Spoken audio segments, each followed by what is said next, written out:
بخاری و مسلم کی حدیث ہے کہ حضور صلی اللہ علیہ وآلہ وسلم نے فرمایا، تم سے پہلے لوگوں میں سے ایک شخص تھا جس نے 99 قتل کیے تھے۔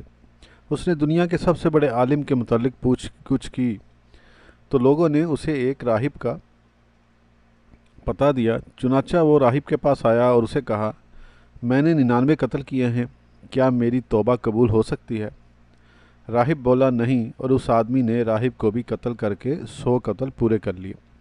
پھر اس نے دوبارہ دنیا کے سب سے بڑے عالم کی تلاش شروع کی تو اسے ایک عالم کا پتہ بتایا گیا۔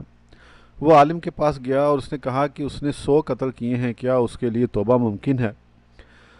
عالم نے کہا، ہاں، تیرے اور تیری توبہ کے درمیان کون حائل ہو سکتا ہے؟